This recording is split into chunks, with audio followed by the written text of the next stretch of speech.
Assalamualaikum warahmatullahi wabarakatuh. Perkenalkan, nama saya Marisa Adelia, NPM 19160068, Prodi PGSD 4B, mata kuliah Pengembangan Multimedia Pembelajaran. Baiklah, di sini saya ingin menjelaskan materi bab 1 sampai bab 3. Bab 1, media pembelajaran. 1. Pengertian. Pada hakikatnya pembelajaran adalah suatu proses komunikasi, yakni proses penyampaian pesan dari sumber pesan melalui saluran atau media tertentu ke penerima pesan. Pesan yang akan dikomunikasikan adalah isi ajaran atau didikan yang terdapat dalam kurikulum. Sumber pesannya adalah guru, siswa, orang lain, penulis bukunya. Salurannya adalah media pembelajaran dan penerima pesan adalah pembelajar. Kata media berasal dari bahasa Latin medium yang berarti perantara atau pengantar. Media pengajaran merupakan salah satu pendukung yang efektif dalam membantu terjadinya proses belajar. Ataupun ada beberapa fungsi media dalam proses pembelajaran, antara lain yang pertama menyaksikan benda yang ada atau peristiwa yang terjadi pada masa lampau. Yang kedua mengamati benda atau peristiwa yang suka dikunjungi. Yang ketiga memperoleh gambaran yang jelas tentang benda atau hal-hal yang suka diamati secara langsung karena ukurannya yang tidak memungkinkan, baik karena terlalu besar ataupun terlalu kecil. Yang keempat mendengar suara yang sukar ditangkap di telinga secara langsung. Yang kelima mengamati dengan teliti binatang-binatang yang suka diamati secara langsung karena suka ditangkap. Adapun kelebihannya, media dan hambatan yang mungkin timbul dalam proses pembelajaran. Yang pertama, kemampuan fiksatif.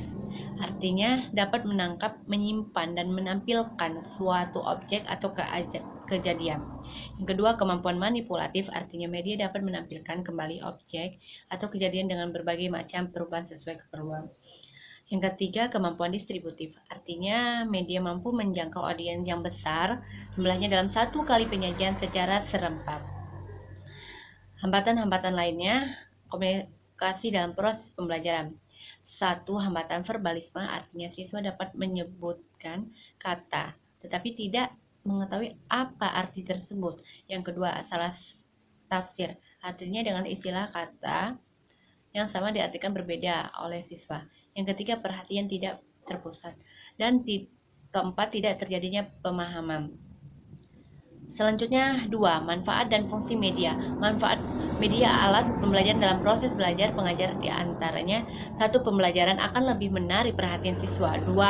Bahan pembelajaran akan lebih jelas maknanya sehingga dapat dipahami oleh siswa. Yang ketiga, dengan menggunakan media pendidikan secara tepat dan bervariasi dapat diatasi sikap pasif anak didik. Yang keempat, dengan latar belakang dan pengalaman yang berbeda di antara peserta didik. Yang kelima, memperjelas penyajian pesan supaya tidak terlalu verbalitas. Yang keenam, mengatasi keterbatasan ruang.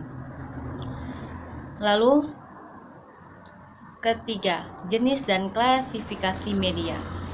Berdasarkan pengalaman yang diperoleh dalam digolongkan ada 3 jenjang pengalaman, yaitu 1. Pengalaman langsung berupa pengalaman dalam suatu peristiwa. Yang kedua, pengalaman tiruan berupa model dari objek atau benda yang terwujud model tiruan itu. Yang ketiga, pengalaman dari kata-kata berupa kata lisan yang diucapkan. 4. Peranan media pembelajaran. Dalam pendidikan, media difungsikan sebagai sarana untuk mencapai tujuan pembelajaran.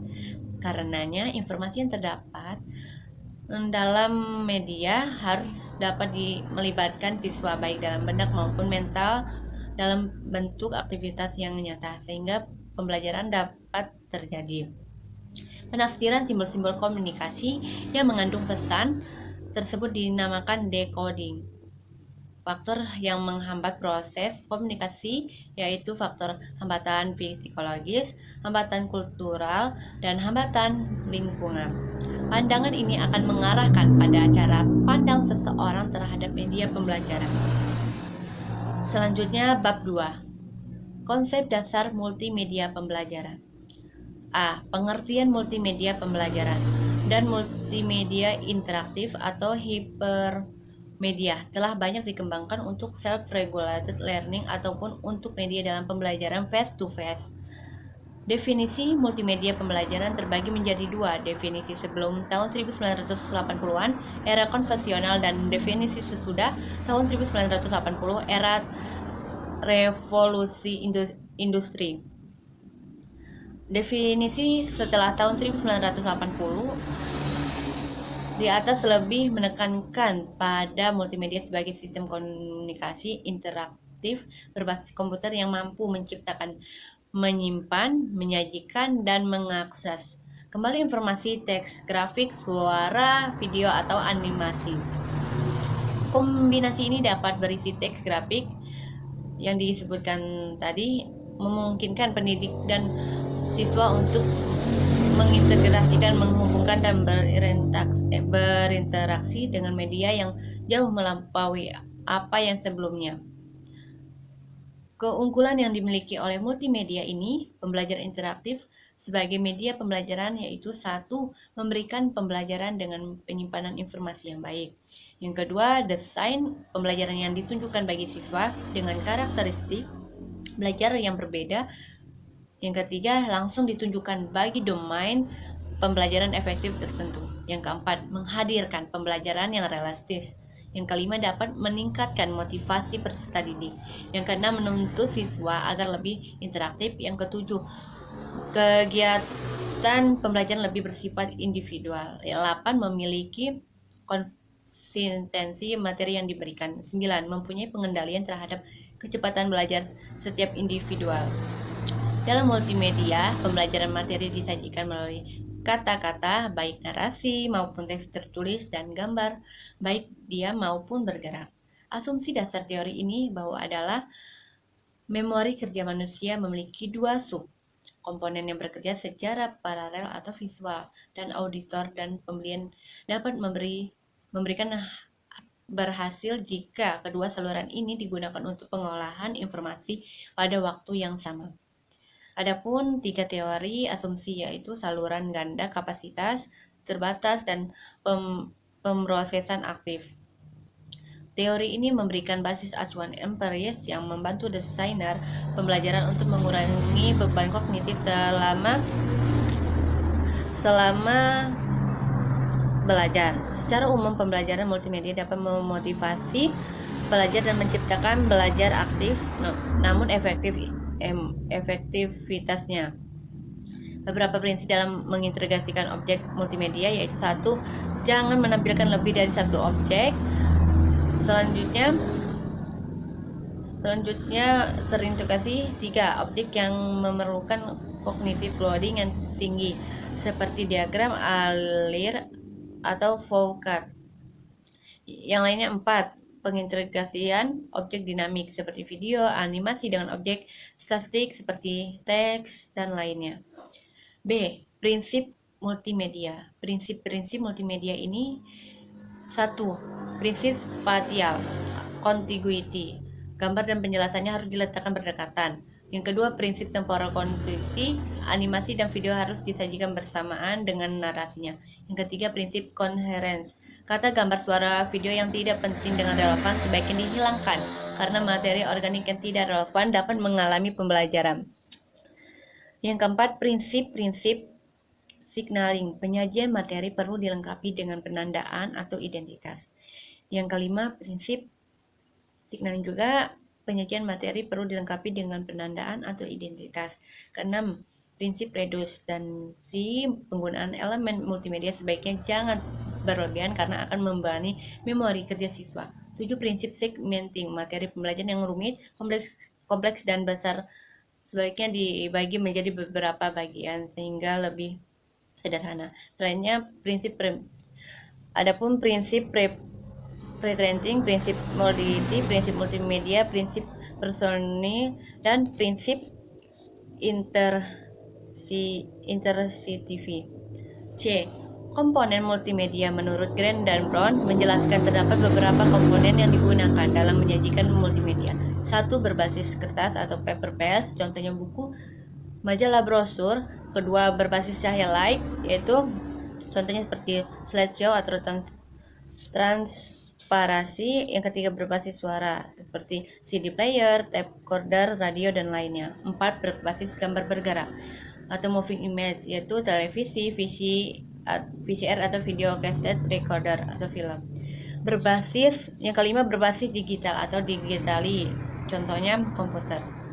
Nah, ada 6 kriteria untuk menilai multimedia interaktif, yaitu kemudahan navigasi, kandungan, konvergensi, presentasi informasi, integrasi media, artistik dan estetika secara fungsi keseluruhan. Selanjutnya bab 3. Cara pengembangan multimedia. A. Proses pembelajaran berbantuan multimedia. Multimedia perlahan-lahan telah menjadi salah satu cara peserta didik untuk menggambarkan pengetahuan yang akan diperoleh kelas untuk membangun penafsiran mereka dan informasi yang diperoleh. Multimedia ini mempunyai elemen-elemen yang dimodifikasi bagaimana pencipta intervensi presentasi dan menggunakan interaktivitas dalam presentasi multimedia. 1. Multimedia authoring, praktikan elemen media atau memutuskan elemen untuk apa saja yang diperlukan. Kedua, multimedia authoring, media editing, yaitu tahap semua elemen yang telah dibuat atau dimodifikasi impor dan simpan secara digital di PC. Selanjutnya, kelemahan penggunaan sistem pengajaran tradisional ialah hanya menggunakan media tunggal dalam menyampaikan informasi. Bagaimana sistem pembelajaran peserta didik menjadi pembelajaran pasif. C. Tahap dan prosedur pengembangan. Pengembangan suatu software tergantung pada tujuan untuk keperluan dalam berbagai faktor yang berkaitan erat dengan membuat software. Jadi pengembangan software multimedia yaitu ada 5 fase, yaitu fase analisis, fase desain, fase pengembangan, implementasi, dan penilaian. Pengembangan multimedia dilakukan berdasarkan 6 tahap, yaitu konsep ini bertujuan dasar untuk perancangan seperti ukuran aplikasi, target dalam pengembangan multimedia ditentukan. Kedua, desain atau rancangan tahap. Desain untuk membuat spesifikasi secara rinci mengenai rancangan dan kebutuhan untuk pengembangan multimedia. Ketiga, pengumpulan material dapat dilakukan secara paralel tahap pembuatan seperti foto, grafik. Yang keempat, pembuatan atau assembly adalah tahap di mana semua objek atau bahan multimedia dibuat. Yang kelima, testing dilakukan. Arif S. Saliman membagi dalam 6 langkah. Pertama, menganalisis kebutuhan dan karakteristik siswa. Kedua, perumusan tujuan instruksional. Ketiga, perumusan butir-butir materi. Keempat, mengembangkan alat pengukur keberhasilan. Kelima, penulisan naskah media. Keenam, mengadakan tes dan revisi. C. Model pengembangan multimedia pembelajaran interaktif.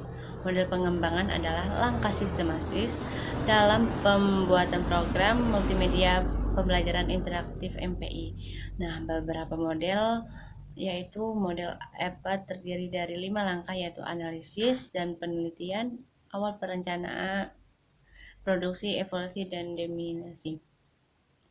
Selanjutnya adapun model EDI adalah model generik yang banyak digunakan oleh perancang instruksi untuk pengembangan internasional sistem desain atau ISD. Terdapat 5 langkah, yaitu analisis dengan development, implementation, and evaluasi. Model Alesi, Trolip, model LI, model Brock, dan Gel adalah model pengembangan klasik yang paling banyak diacu para pengembang di bidang pendidikan. Selanjutnya model Rivas dan Baron, yaitu belum banyak dilakukan sebagai acuan para pengembang titik seperti pada model Alesi. Trolip model ini juga memiliki 3 langkah, yaitu design development. Namun ada langkah tambahan, yaitu evaluasi yang dilakukan secara menyeluruh. Model ini juga digunakan untuk acuan pengembangan MPI. Sekian penjelasan yang dapat saya sampaikan, kurang lebihnya mohon maaf. Wabillahi taufiq wal hidayah. Wassalamualaikum warahmatullahi wabarakatuh. Terima kasih.